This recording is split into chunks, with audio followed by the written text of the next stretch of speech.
నాకు పాలాభిషేకం అంటే చాలా ఇష్టం. ఒక పాత్రలో ఉన్న పాలని నాకు పాలాభిషేకం చెయ్యి. ఇన్ని రోజులు నేను పార్థు గారు ఒకటే గదిలో ఉండేవాళ్ళం. కానీ నేను తొందరలోనే విడాకులు తీసుకుని వెళ్ళిపోతున్నాను కదా, అందుకని మా ఇద్దరి గదులు వేరు చేసి నన్ను మాత్రం పైన గెస్ట్ రూమ్ లోకి అత్తయ్య గారు షిఫ్ట్ చేయించారు. పార్థుని పెళ్లి చేసుకోవడానికి ఇదొక మంచి అవకాశం. ఈ సమయంలో వాళ్లకి నచ్చినట్టుంటూ వినయ విధేయలతో వాళ్లకెంత అనుగుణంగా ఉంటే అంత మంచిది.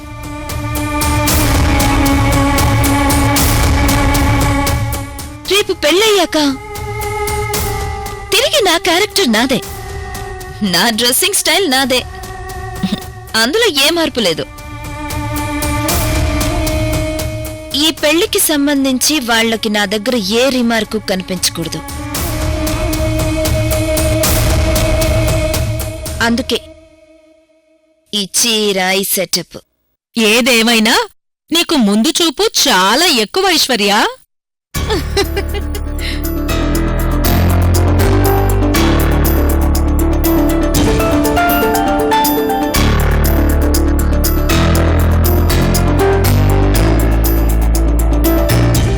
ఈ చీర కట్టుకోవడం ఇబ్బందిగానే ఉంది, కానీ ఏం చేస్తాం, మీ తమ్ముడి కోసం అన్నీ చేయాల్సి వస్తుంది. అమూల్య వస్తుంది. అమూల్య,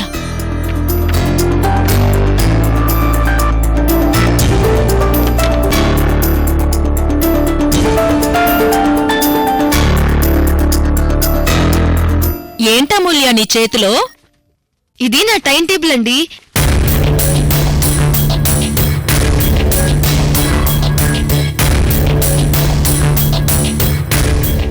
ఐశ్వర్య గారండి, నేను ఉదయాన్నే 4 గంటలకి లేస్తాను.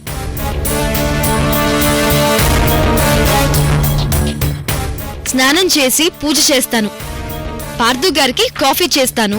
ఇంట్లో అందరికీ టిఫిన్ చేస్తాను.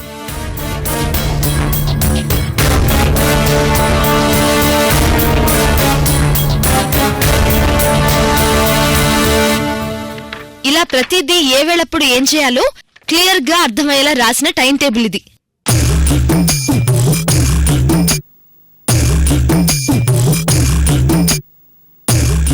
ఈ టైం టేబుల్లో ఉన్నవన్నీ అత్తయ్య గారు మీకు ఎక్స్ప్లెయిన్ చేయమన్నారండి. ఎందుకంటే రేపు మీ పెళ్ళయ్యాక ఇవన్నీ ఫాలో అవ్వాల్సింది మీరే కదా మరి.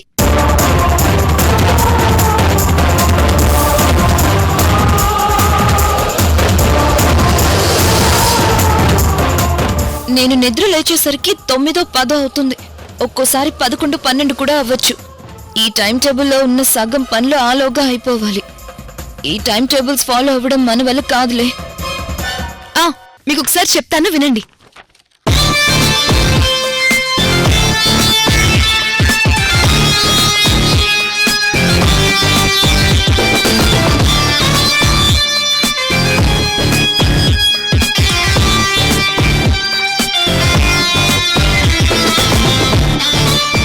అర్థమైంది కదండి ఐశ్వర్య గారు? అయ్యో, అర్థమైందా మూల్య? నువ్వింత క్లియర్ గా చెప్పాక అర్థం కాకుండా ఉంటుందా? తప్పకుండా అన్ని నీ టైమింగ్ ప్రకారమే నేను కూడా ఫాలో అయ్యి పనులన్నీ చేస్తాను. ఈ టైం టేబుల్ ఫాలో అవ్వడం కాదు, నిన్నే ఫాలో అయిపోతానా మూల్య. అందుకే కదా ఐశ్వర్య గారు, పార్థు గారి కోసం నేను మిమ్మల్ని సెలెక్ట్ చేశాను.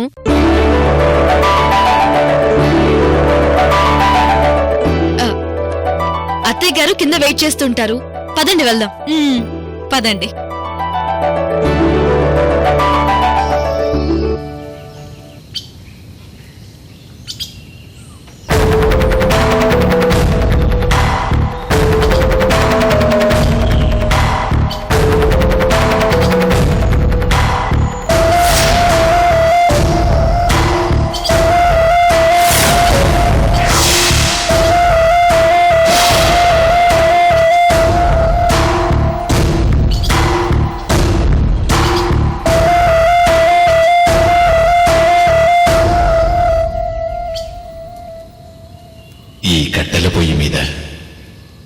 ఇక్కడున్న వీటన్నిటితో నువ్వు వంట చెయ్యాలిప్పుడు. నేను వంట చేయాలా? అవును, ఇదే నీ తదుపరి పరీక్ష. ఎందుకు స్వామి? ఇక్కడేమైనా సంతర్పం చేస్తున్నారా స్వామి?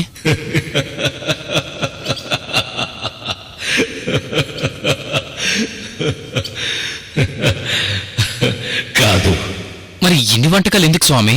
నేను తినడానికి.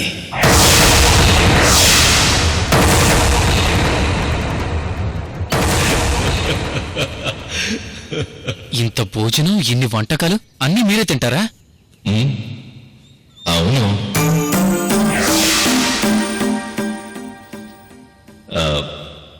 ఇంతకీ నీకీ వంటకాలు చేయడం వచ్చా? ఆ, కొద్ది కొద్దిగా వంట చేయడం వచ్చు స్వామి. ఆ మాత్రం చాలు. మిగిలింది నీది నిజమైన ప్రేమ అయితే అదే నీతో చేయిస్తుంది.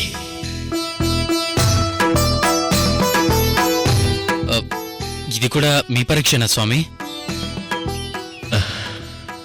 అవును.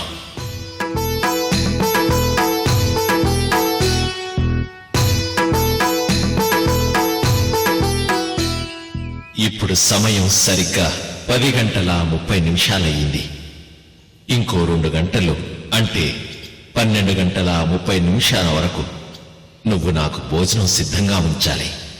అలాగే స్వామి. లేదంటే తెలుసు కదా. తెలుసు స్వామి. అమూల్య ప్రేమకి నేను అర్హుని కాదు. అమూల్య ప్రేమని నేను పొందలేను, అంతే కదా? ఇంకెందుకు ఆలస్యం? మొదలుపెట్టు. మొదలు పెడతాను స్వామి. మీరెళ్ళి విశ్రాంతి తీసుకోండి.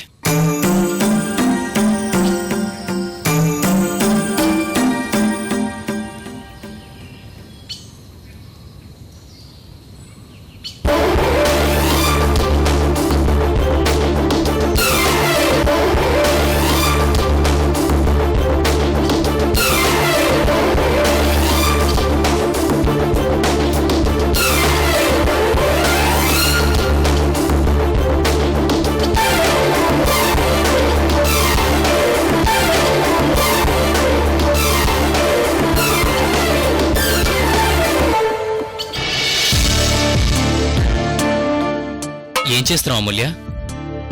వంట చేస్తున్నాను పార్థు గారు. అయితే నాకు కూడా వంట చేయడం నేర్పించు అమూల్య. అయ్యయ్యో, మీరు వంట చేయడం నేర్చుకోవడం ఏంటి పార్థు గారు? మీకెందుకు ఈ పనులు? ప్రతి బిజినెస్ మ్యాన్ కూడా వంట చేయడం వచ్చినప్పుడే పరిపూర్ణమైన బిజినెస్ మ్యాన్ అవుతాడంట. ఆ విషయం నాకు ఈ మధ్య తెలిసిందే. అదే మన థాయిలాండ్ మీటింగ్కి వెళ్ళాను కదా, అక్కడ తెలిసిందే. ఫారెన్ లో ఉన్న బిజినెస్ మ్యాన్స్ అందరికీ 100కి 100% వంట చేయడం వచ్చంట. అవునా? అవును. అందుకే నాకు కూడా వంట నేర్చుకోవాలనుంది. నేర్పించా అమూల్య. ఓకే, అయితే నేర్పిస్తానులేండి. మీరు శ్రద్ధగా చూసి నేర్చుకోవాలి. అలాగే. ఇప్పుడు రైస్ తీసుకొని 1కి 2 సార్లు కడుక్కోవాలి.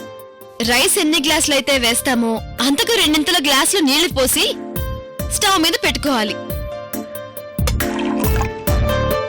2.5 గ్లాసుల బియ్యానికి 5 గ్లాసుల వాటర్ పోయాలన్నమాట. ఓకే. రైస్ కి 2 నీళ్లు పోసి ఉడకబెట్టాలని అమూల్య చెప్పింది.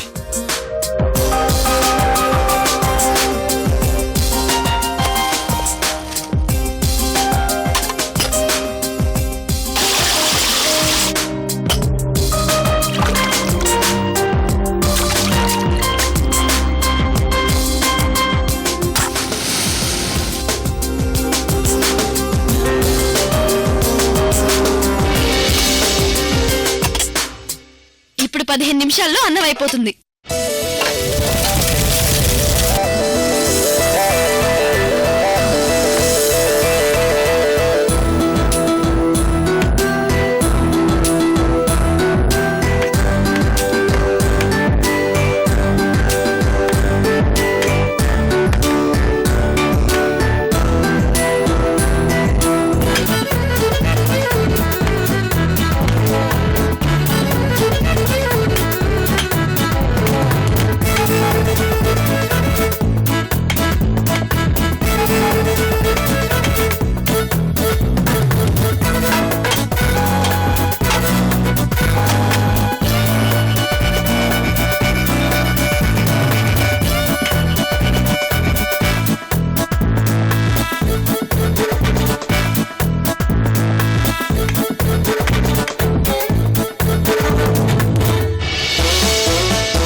వేసి అది కొంచెం మరిగిన తర్వాత పోపు వేయాలి.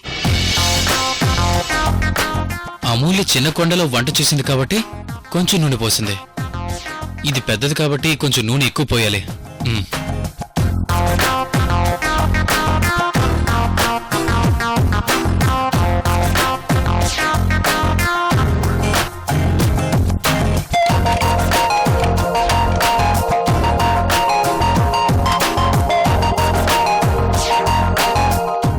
అప్పుడు అమూల్య కొంచెం వండింది కాబట్టి కారం పసుపు తక్కువ వేసింది. ఇప్పుడు నేను చాలా వండుతున్నాను కదా.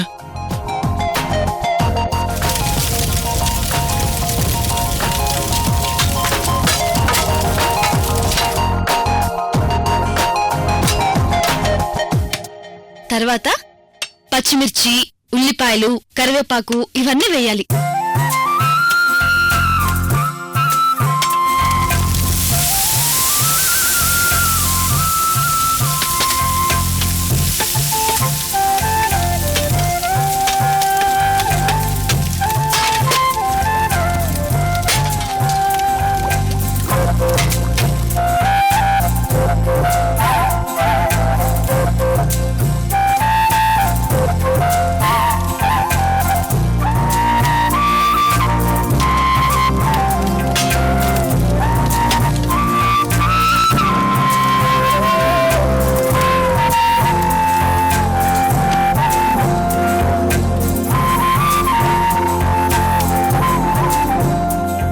పార్థుగారు, స్వీట్ ఎలా చేయాలంటే ముందుగా పాలు బాగా మరిగించుకోవాలి.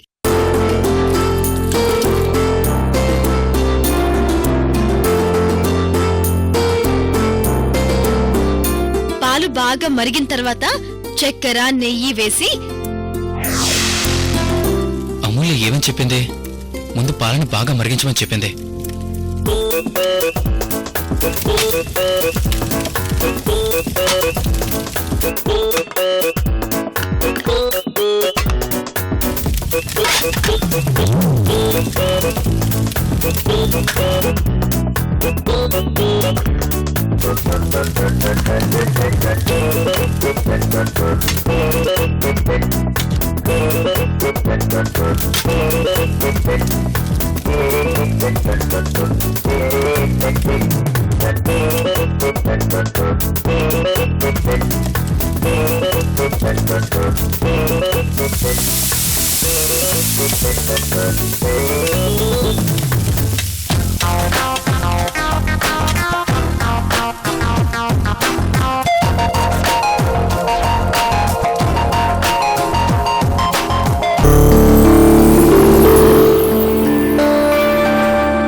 నమస్కారం.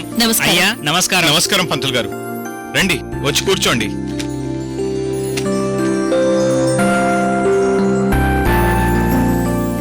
బాగున్నారా పంతులు గారు? బాగున్నానండి. అమ్మ అన్నపూర్ణదేవి గారు ఏదో అర్జెంటుగా రమ్మని కబురు పెట్టారు. ఏంటో చెప్పండి. చెప్తాను పంతులు గారు. ఈలోపు మా అమూల్య కూడా రావాలి. వచ్చాక చెప్తాను.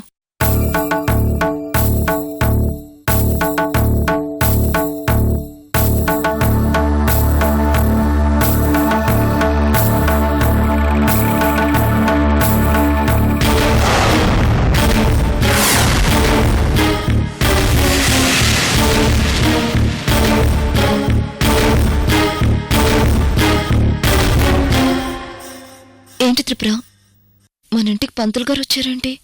ఏమో నాకు మాత్రం ఏం తెలుసు.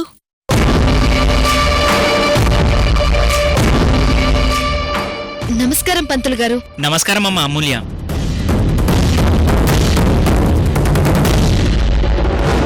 పద వెళ్దాం.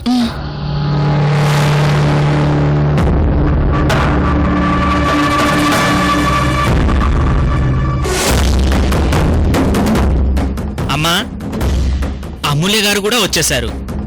ఇప్పుడు చెప్పండి అన్నపూర్ణాదేవి గారు. ఏమీ లేదు పంతులు గారు. ఒక నిశ్చితార్థానికి ముహూర్తం పెట్టాలి. అందుకే రమ్మన్నాను. నిశ్చితార్థానికా? అవును పంతులు గారు. అది కాదమ్మా, నిశ్చితార్థానికి ముహూర్తం అంటున్నారు. కానీ ఈ ఇంట్లో పెళ్లిడికి వచ్చిన వాళ్ళు ఎవరు లేరు. సంతోష్ కూడా చిన్నపిల్లాడు. ఇంతకీ నిశ్చితార్థం ఎవరికమ్మా? పార్థు గారికండి పంతులు గారు.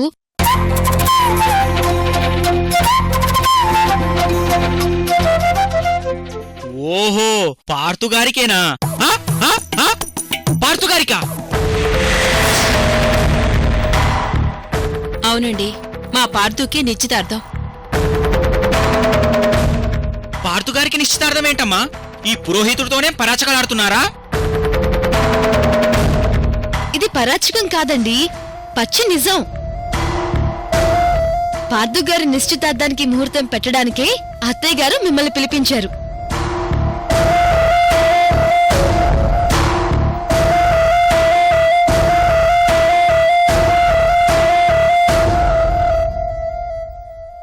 నాకు పార్థుకి నిశ్చితార్థ ముహూర్తం చూడ్డానికేనా అత్తయ్య గారు పంతుల్ని పిలిపించింది.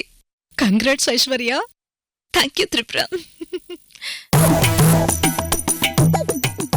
ఓహో, అర్థమైందిలే అమ్మా. నీ కొడుకు కోడలికి నిశ్చితార్థం జరగకుండానే పెళ్లి చేశారు కదా. ఇప్పుడు ఆ నిశ్చితార్థం కాస్త జరిపించేసి మళ్ళీ గ్రాండ్ గా వాళ్ల పెళ్లి జరిపించబోతున్నారన్నమాట.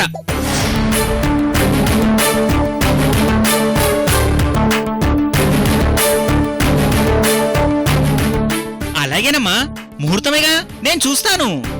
అయ్యో పంతులు గారు, మీరు పొరబడుతున్నారు. నేనేం పొరబడుతున్నానమ్మా? అవునండి, పార్థు గారికి నిశ్చితార్థమే, కాని నాతో కాదండి. ఆ? ఆ? ఆ? మీతో కాదా? మరి పంతులు గారు, మీకు విషయం పూర్తిగా అర్థం కావట్లేదు. నేను చెప్తాను వినండి.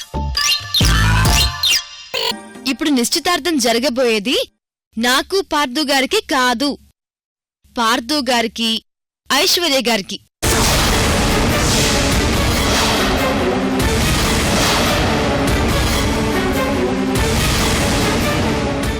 వాళ్ళిద్దరికి నిశ్చితార్థం ఏంటండి? నాకంత అయోమయంగా ఉంది. పంతులు గారు, ఇప్పుడు మీకు తెలిసిన విషయం ఏంటంటే మా పార్థుకి ఐశ్వర్యకి నిశ్చితార్థం. మీకు తెలియని విషయం ఏంటంటే తొందరలోనే పార్థు అమూల్యలు విడాకులు తీసుకోబోతున్నారు.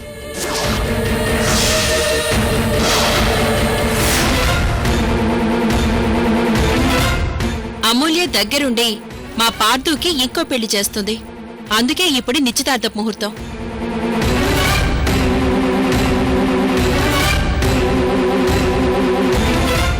అమ్మా, నేనిప్పటి వరకు ఎన్నో నిశ్చితార్థాలు, ఎన్నో పెళ్లిళ్ళు చేశాను.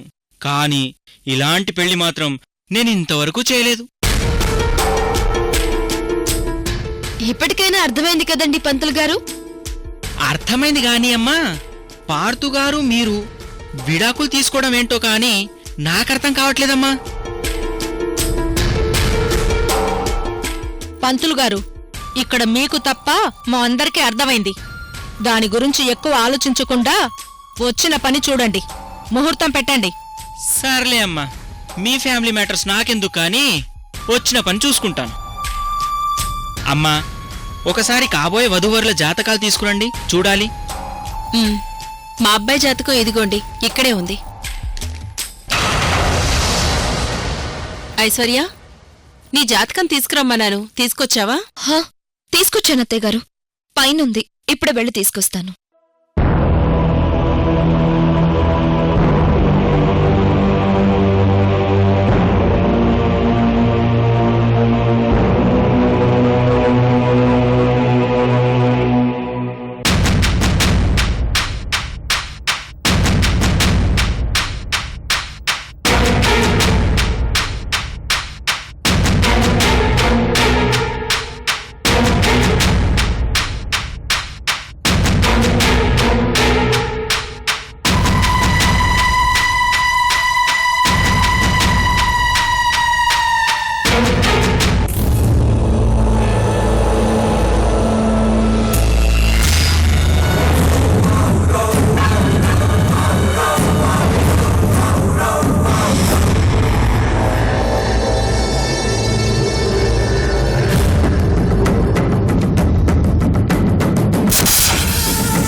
గారు ఏమైంది? జాతకాన్ని అలా కింద పడేశారేంటి?